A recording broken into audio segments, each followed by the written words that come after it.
Any guess? 0.20, yes. We would do x bar 1 minus x bar 2, or I call them x bar A minus x bar B. 4.20 minus 4 gives us 0.20.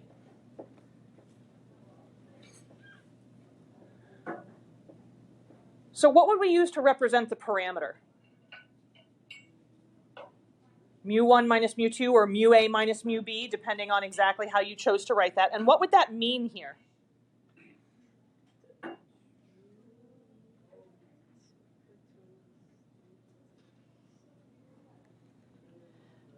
The true difference of means. So you are subtracting the means, the difference of the means.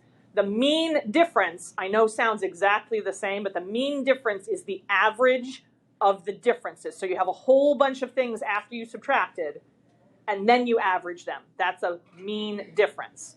Difference of means means that you have two means, and you subtract those two means, and you find the difference of those two. Does that make sense? All right, there are two possible explanations for why form A had a higher mean. I want you to write these as hypotheses using the correct notation. So one possible explanation is that there's actually no difference in the difficulty, and this result happened purely by chance. What would that look like? First of all, would that be the ho or the ha? That'd be the ho. So the ho would be what? Mu1 minus mu2 equals 0, or I wrote mu A minus mu B equals 0. Absolutely. And then number 2 says one form of the exam is harder than the other.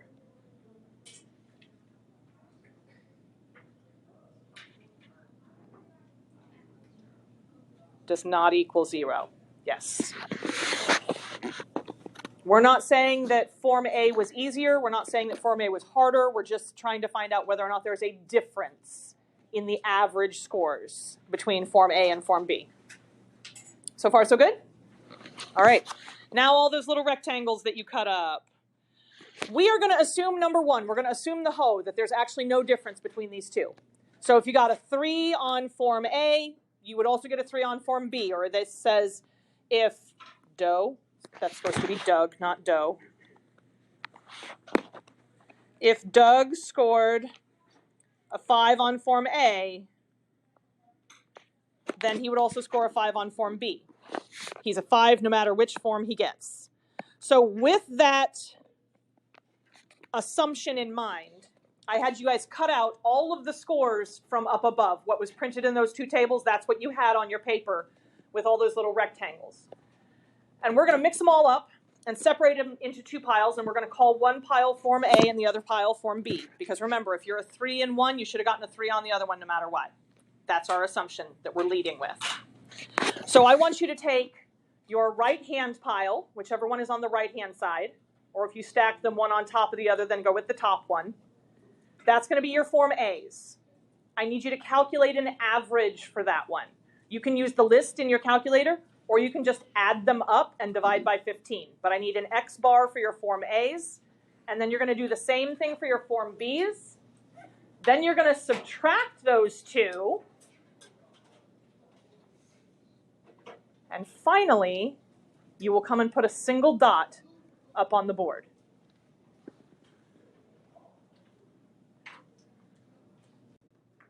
All right, so I want you to copy the dot plot into your notes now. There we go. Lost my paper. What does each dot represent?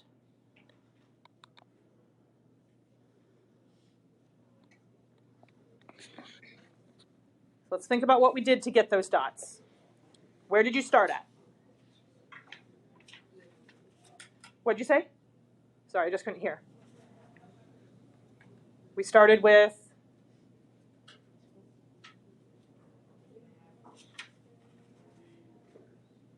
started with 30 different little scores, right? And what did you do with those 30 different little scores? We randomly assigned them to two groups. Was this a sample? No, we did not random sample. And if you want to think about it even more globally, are people randomly sampled to take an AP exam? No, you have to volunteer. You guys signed up for this torture. Okay, so each dot does not represent one random sample. Each dot represents one random assignment. And then what did you do after you randomly assigned them? Calculated the average and then subtracted those. So each dot represents one random assignment, and the difference of averages, the difference of means, calculated for that assignment.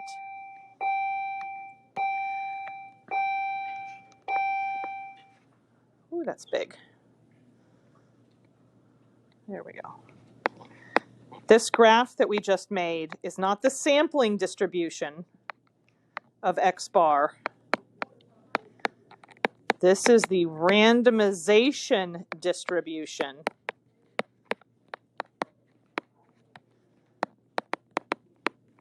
of X bar A minus X bar B.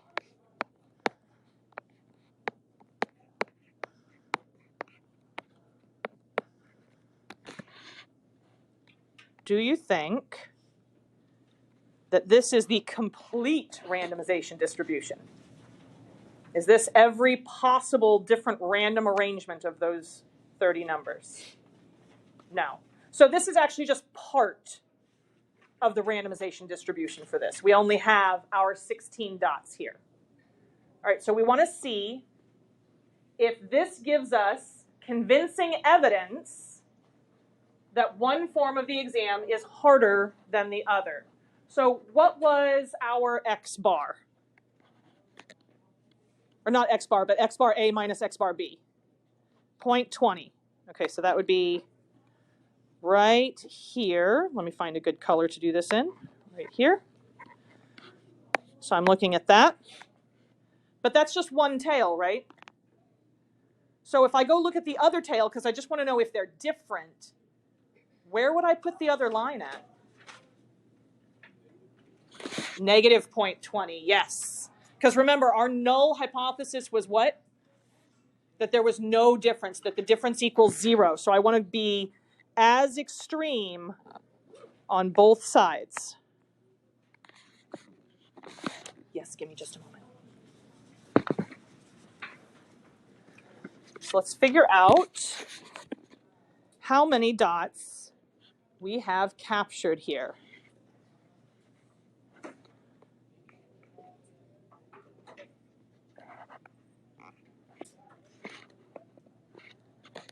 How many dots are captured in those two tails? 14. There are 14 dots captured in those two tails because there's only 2 dots that are in between those 2 lines, right? So 14 out of how many did we have total? 16 total people in the class today. Can somebody divide that for me and tell me what we get?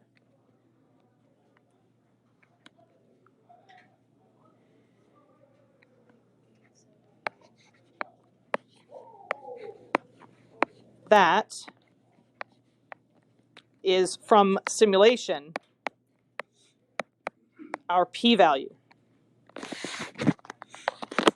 So if that's the p-value, I want you to answer question 7.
So what are we saying here? Do we have convincing evidence?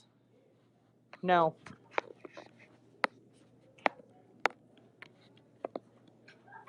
How do you know that? Because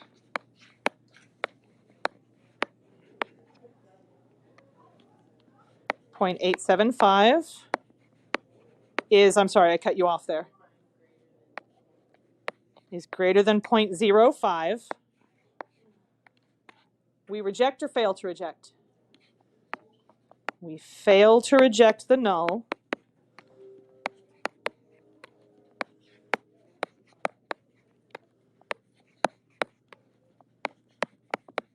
And do or do not have convincing evidence? And do not. Remember, we never find convincing evidence for Ho. We either find convincing evidence for Ha or we don't find convincing evidence for Ha, but Ho is just assumed to be true. Do not have convincing evidence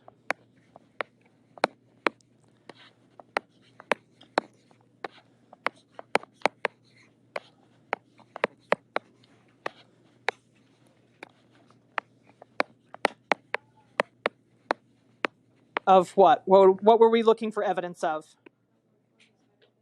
Yes. That one form of the AP exam is harder than the other.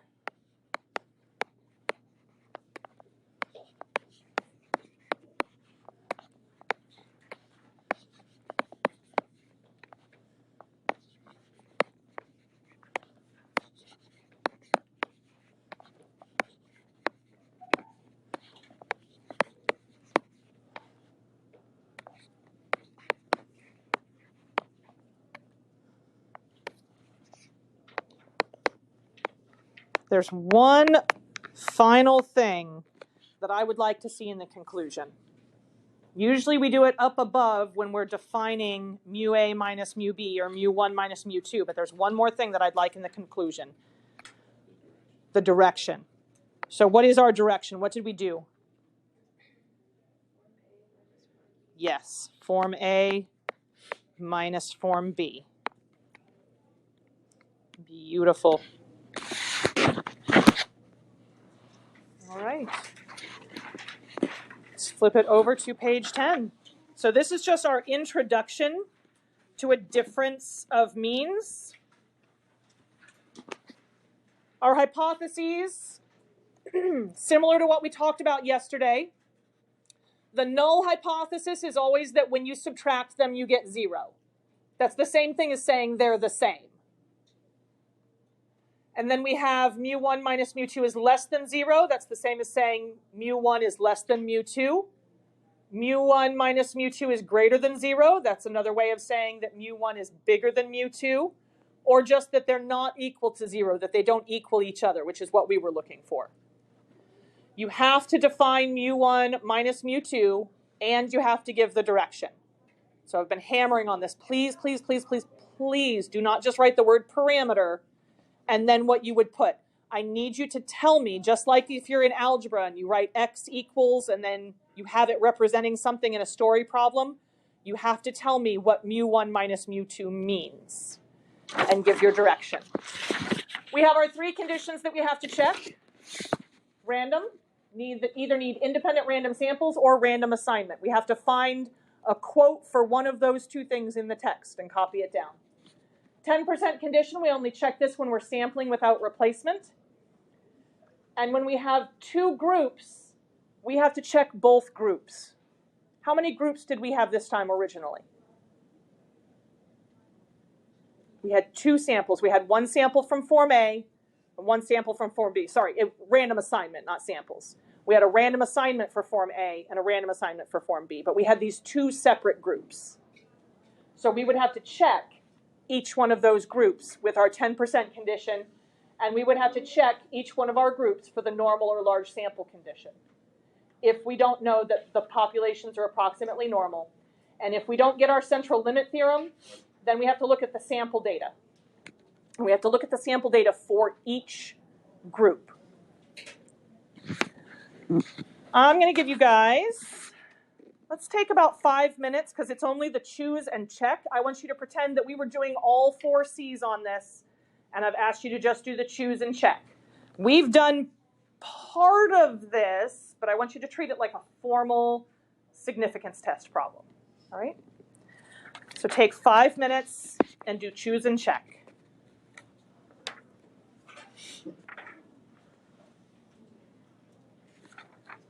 Yeah, absolutely.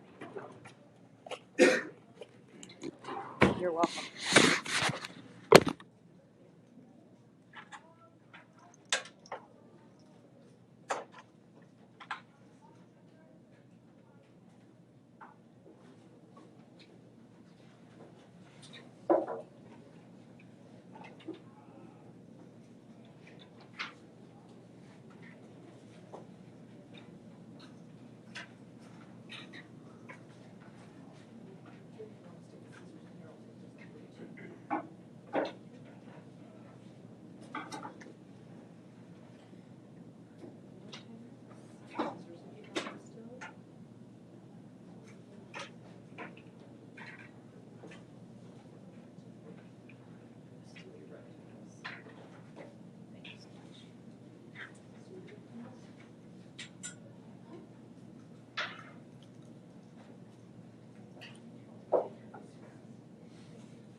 Let's look at this.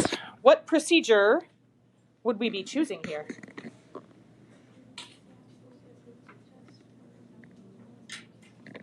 Beautiful. Two sample t-test for mu1 minus mu2, or I said mu-a minus mu-b. Doesn't really matter what you do there as long as you're representing two different groups here. What significance level should we use? 0.05. If it doesn't say, we always go with 0.05. When you get to the AP exam, it will say. They're not going to leave you guessing on that one. But whenever you're in doubt, if it doesn't say, 0.05 for your alpha. Parameter. Didn't we already do this? Yes. This is exactly the same as the front. Mu-a minus mu-b, or mu1 minus mu2, is the true difference of mean AP exam scores, A minus B. What is our statistic? 0.20. X bar A minus X bar B gave us 0.20. What are the hypotheses? Let's start with a null. Yes. Null, mu-a minus mu-b, mu1 minus mu2 equals 0. And the alternative? Does not equal 0. Yes. So one of the things that I wanted to look at, most of the time in the text, you're going to see where it says, we want to know, does this differ from? And that's how we know it's a two-sided test.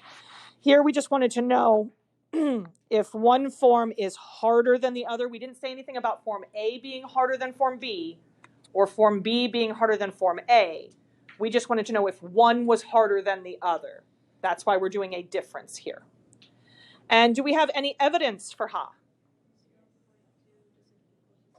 Absolutely correct. 0.20 isn't 0, so we have some evidence that this might be true. All right, so there's our choose. Then we go on to check. Do we get random? Yes, we had random assignment. It says randomly assigned to students. Why do we care about randomly assigning? Then we don't have to check 10% condition. That is absolutely true. What does it mean globally? Like, why do we care about this condition at all? To generalize? That's when I randomly sample from a large population. Are we randomly sampling?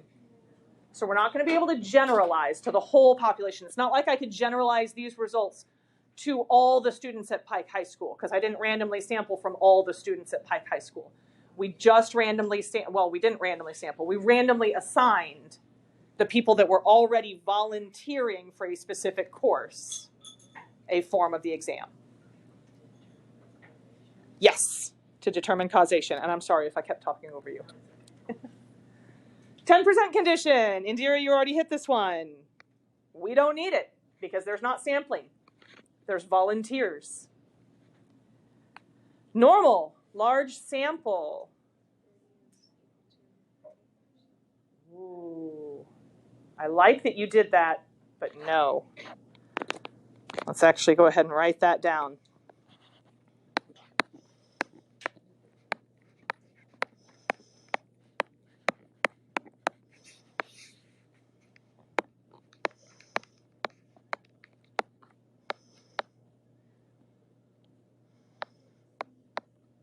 Okay, so that would be incorrect because we didn't have a random sample of 30. We had one random assignment of 15 and a separate random assignment of 15. So that's what we need to check. Both of those are smaller than 30, so we're going to have to inspect the graphs. So I went through and did a graph for both of these. This is what Form A looks like if you graph it. What do you notice about that graph? That looks skewed to me. There's no way it could ever be balanced out on the right-hand side, is there? Because we can't go higher than 5, and 5 has the most. So we're always going to have this trailing left tail on this. For Form B, looks like this, which is even more skewed. So do we pass? No. Both graphs show reasonably strong skew. Do you guys remember when this happened to us the other day? Proceed with caution. That is our last resort. Never write down proceed with caution if anything else will apply. And you have to be able to convincingly talk about a skew that you see in the data. If it is random dots all spread out, then we're not going to say proceed with caution.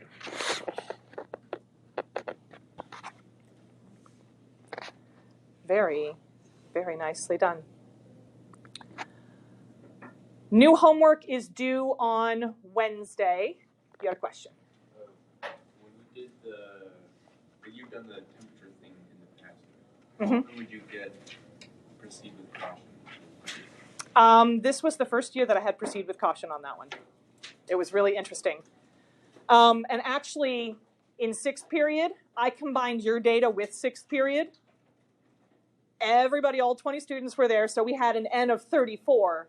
So in 6th period, when we did the temperature activity, we got to use central limit theorem. But in here, we only had a sample size of 14, and so we had to inspect the graph, and we had to proceed with caution because it was very skewed. Those are great questions. New homework's due on Wednesday. We will do a complete 4 C's with a difference of means on Monday. Reading, page 718 to 727. It's about 9-10 pages. 718 to 727. Also, this just in. You don't have to lug around your big book anymore. It took until this point in the semester, but there is a digital version of the book available in Canvas. In Canvas, to get to the digital book, you have to go to Modules, and then it is the very top module. If it won't let you into the ebook right away, then start on the one that says Students Start Here. You would have to do that first before it'll let you into the ebook. All right? But you can do that now to get your reading done.